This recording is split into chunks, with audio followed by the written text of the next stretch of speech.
Alors, Chose Commune a été fondée en 2014, donc on rentre dans notre sixième année.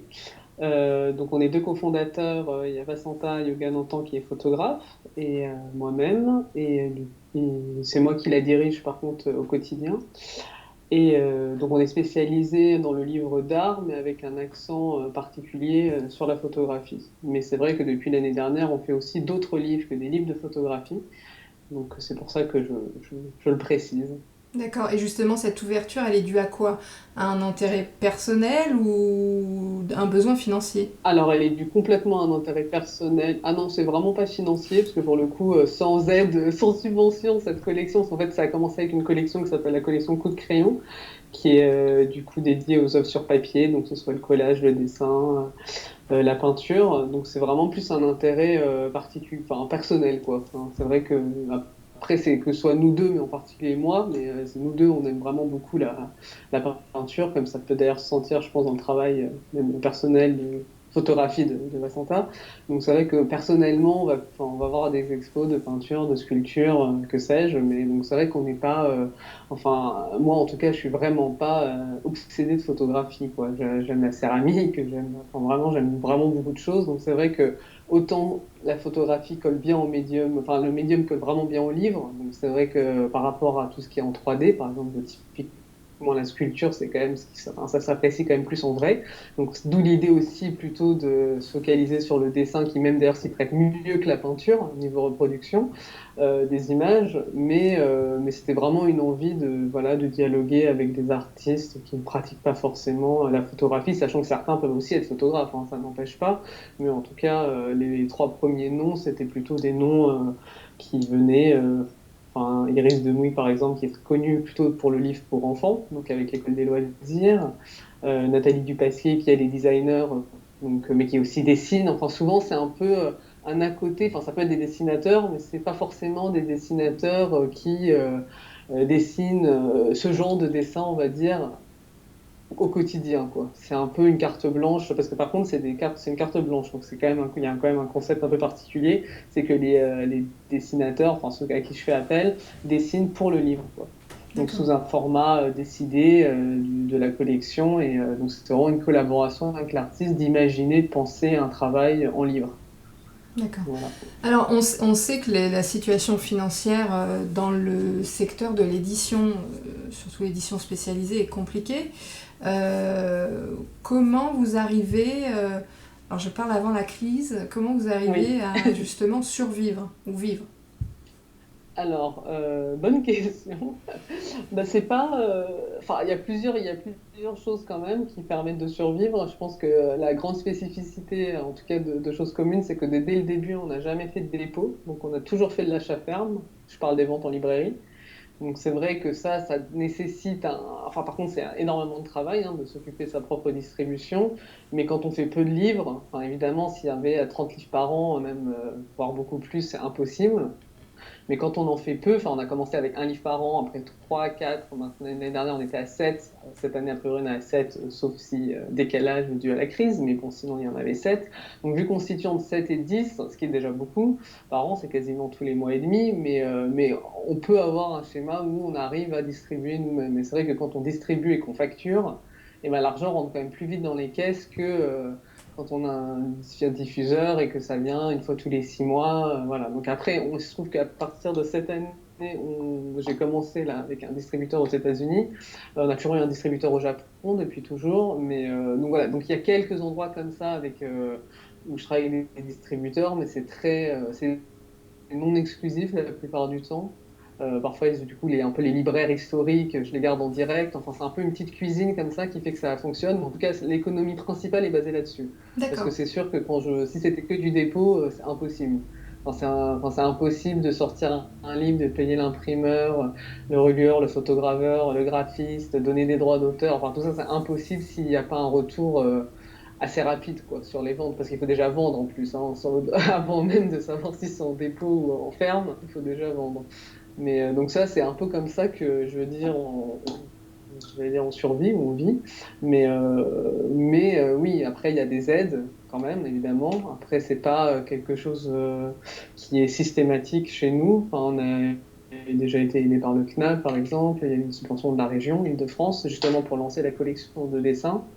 Donc c'était une aide un peu exceptionnelle, enfin pour projet exceptionnel, c'est-à-dire collection ou bien programme sur plusieurs années. Mais au quotidien, c'est vraiment plutôt les ventes des précédents livres qui financent les prochains, quoi. C'est quand même le modèle à 80% et celui-ci, quoi. Donc on est très peu aidé au quotidien. Donc ce qui fait que même si là c'est la crise, bah, c'est inquiétant, on va dire, mais c'est pas comme si tout le modèle était tellement fondé sur des aides que tout s'écroule, quoi. Donc ça on va dire, c'est un des points positifs ça reste stable, quoi. Après, c'est plutôt la participation au salon. Donc ça, je pense qu'on en a beaucoup, enfin, beaucoup de gens en ont parlé là, avec la crise, notamment les galeries, parce que c'est sûr qu'il y a beaucoup de foires qui étaient prévues.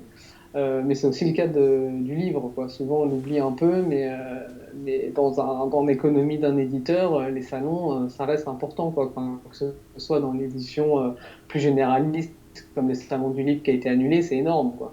Évidemment. Donc, nous, après, à échelle plus petite, un peu plus de niche, il y a quand même des salons. Par exemple, là, normalement, je devais revenir hier de Los Angeles, où il y avait la foire là, avec Print Matter, et donc voilà, annulé. Et c'était là qu'on allait lancer le nouveau livre qu'on vient de sortir là, de Issei Suga. Il y en a, bah, Offprint, ils n'ont encore rien annoncé, mais bon, vu qu'en mai, tout est annulé, ça m'étonnerait que ça ne soit pas annulé. Donc ça veut dire, mais voilà, c'est un autre salon, Offprint, et puis après, bon. Après, je sais pas, mais c'est vrai que ça rentre, enfin, ça fait partie d'un moment fort où tu sais que tu vas quand même, tu vends plus ou moins bien, mais en tout cas, c'est là que tu vas lancer tes nouveautés. D'accord, donc du coup là il y a la fermeture des librairies, l'annulation, Voilà, et les librairies, n'en parlons pas. Les voilà. librairies, c'est sûr que ça reste quand même, même si nous on a un peu un canal librairie, site internet et salon, quoi, mais bon, dans les proportions, quand même, les librairies, enfin, sans librairie, tu survis pas, ça c'est sûr, tu vois. C'est quand même les librairies qui donnent de la visibilité, qui ont une relation avec leurs clients, enfin, plus ou moins historique, mais je veux dire, ils font vraiment, enfin, les libraires, sans eux, c'est pas qu'on n'est rien, mais c'est vrai que travailler sur un livre pendant un an et au final ne pouvoir le partager que sur un site internet ou les réseaux sociaux, c'est assez faible, quoi. C'est Parce qu'une frustrant. librairie, tu passes devant, s'il a mis en devanture, les gens s'arrêtent, enfin, c'est comme ça que tu partages avec le monde. C'est sûrement pas en faisant les choses et les dans ton atelier et sur Internet, tu vois. Donc, vraiment, c'est sûr que la fermeture des librairies, heureusement, il y en a quelques-unes là en ligne qui continuent à être actives comme elles peuvent. Mais c'est vrai que là, par exemple, sur le nouveau livre, là, il y a peut-être un tiers, même pas, un quart, un huitième des librairies qui ont accepté de se faire livrer parce que la plupart sont fermées. Donc, même s'ils sont livrés, encore une fois, parce qu'on ne fait pas de dépôt, ben, ça veut dire qu'ils seront facturés. Donc, ils n'ont aucune envie d'être facturés maintenant alors qu'ils ne vendent pas, ce qui est totalement normal. Donc, c'est vrai que ça décale quand même un peu ta sortie, quoi. Hmm, d'accord. Et donc justement, là, face à tout ça, quelle est votre situation aujourd'hui? Alors aujourd'hui, bah, c'est un peu difficile encore à dire vraiment parce que là, le livre, il est arrivé il y a 4 jours, le nouveau, on va dire, enfin c'est le premier de l'année, hein, donc normalement c'est un peu, c'est quand même un moment fort. Et il y a quand même des gens qui avaient préacheté, donc eux, qu'ils soient livrés ou pas, ça a quand même aidé. Les libraires qui font un peu leur possible pour quand même essayer d'en prendre. Donc là, c'est un peu difficile à dire. Moi, je pense que je vais vraiment sentir la panique ou pas, plutôt, tu vois, mai, quoi, début mai, Je parce vois. que pour l'instant, tu vois, entre les préachats qu'il y avait eu sur février, début mars, là, bon, les gens, enfin, il y a quand même quelques journalistes qui seront, qui ont été livrés, qui ont envie d'en parler, donc qui vont en parler. Donc, c'est pas, pour l'instant, comme je sens de l'intérêt, je sais qu'il y avait eu des préventes, c'est un peu difficile à dire, quoi. Mais c'est vrai que si ça persiste et que ça, enfin, t'arrives toujours pas à vendre et que et que ce que tu aurais vendu, normalement, les 200 que tu aurais vendus sont encore chez toi, tu vois, là, c'est un peu plus compliqué, quoi. Ça va être Mais pour problématique. l'instant, je sens pas c'est pas dramatique non plus, quoi. Dans Tu vois, l'immédiat. dans Comme, l'immédiat, là, non. Enfin, pour comme l'instant, beaucoup. Hmm, au 7 avril, ouais. pas, enfin, je vois des choses qui sont annulées, donc c'est inquiétant forcément sur les sorties à venir plutôt, parce que là, je l'avais déjà imprimé, en fait, j'étais en Italie pour l'imprimer le jour où ils ont mis l'Italie en quarantaine. Donc vraiment, c'était récurrent. Et donc je l'avais déjà imprimé, donc de toute façon, j'allais pas tu vois, tu peux pas le reculer après. Enfin, l'imprimeur, forcément, il a travaillé, il va être payé, enfin, ça c'est normal. Mais maintenant, c'est plutôt que les livres, normalement, j'avais 2 livres à imprimer ce mois-ci, tu vois, pour mai, justement, pour Offprint. Et donc là, bah non, tu vois. Donc les deux sont en stand-by, que ce soit en juin. Après, ça vaut pas le coup parce que juillet-août, enfin, à moins qu'il y ait Arles, et encore, on n'en sait rien. Enfin, ils disent rien pour l'instant, mais je suis pas sûr. Donc, si après, tu vas pas faire une sortie le 15 juillet ou le 5 août, donc ça veut dire que tu es déjà en septembre, Septembre, quoi. ouais. Et donc septembre, et là, c'est un peu comme au cinéma, c'est un peu comme en industrie du cinéma, tu vois. Enfin, tout va se bousculer, tous les films qui sont pas sortis vont vouloir sortir, et là, tu vois, le boom qu'il peut y avoir en septembre. Enfin, là, c'est pour ça que je dis souvent, enfin, dans notre un peu malheur, on a quand même de la chance, parce que là, le dernier, enfin, le nouveau livre de l'année, c'est Suda, c'est un grand nom, c'est un grand photographe japonais. Enfin, j'aurais pas aimé, tu vois, être dans cette situation avec un jeune photographe ou un jeune artiste émergent. Enfin, tu vois, même si toi tu crois à fond dans son travail, tu t'es battu pendant un an pour essayer de le sortir et tu le sors, et ben là c'est quand même très difficile parce que tu peux faire ce que tu veux. Je pense qu'après la crise, il y a encore 30, 50 émergents qui vont sortir et puis les gens vont t'oublier, quoi. Alors que bon, quand c'est un grand nom, bah, enfin c'est triste à dire, mais quand même, a priori, même dans un mois, enfin c'est pas, il y a moins de temporalité, je pense quand même. Ouais, ouais, je comprends. Et Donc donc, enfin, j'essaie de me dire ça en tout cas, je sais pas, mais voilà. et du coup, donc il y a eu plusieurs annonces de la part du gouvernement, hein, du ministère de l'économie, du Oui. ministère de la culture. Et toi, tu es en colère parce que les maisons d'édition, en fait, font partie des grands oubliés dans ces annonces. Bah, pour l'instant, en tout cas, là, j'ai eu la nouvelle que le CNL a pris. Enfin, je sais que le CNL a mis, enfin, je crois que, enfin, je sais pas, c'est 5 millions. Enfin, bon, bref, il y a de l'argent là qui va sortir pour l'édition.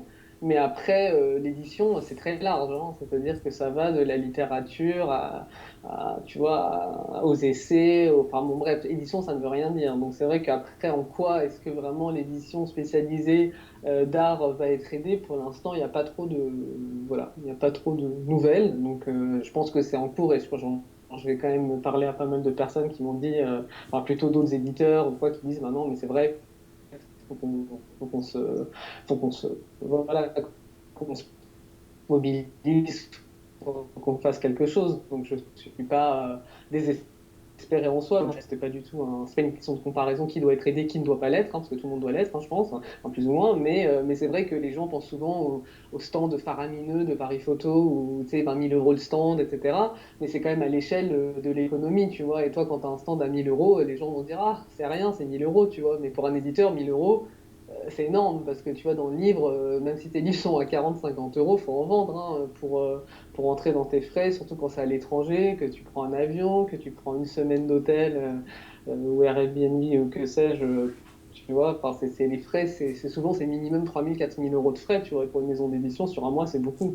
Donc c'est vrai que c'est juste que je trouve qu'il y a des comparaisons un peu comme ça faciles entre des milieux qui n'ont rien à voir, parce que si tu vends une œuvre d'art à 15 000 euros, ben, c'est sûr que enfin, ça veut pas dire que c'est pas un énorme investissement pour les galeries, Bien mais sûr. si à ce prix, c'est quand même que c'est assez, comment dire, logique par rapport à ce que tu fais comme rentrée d'argent, quoi.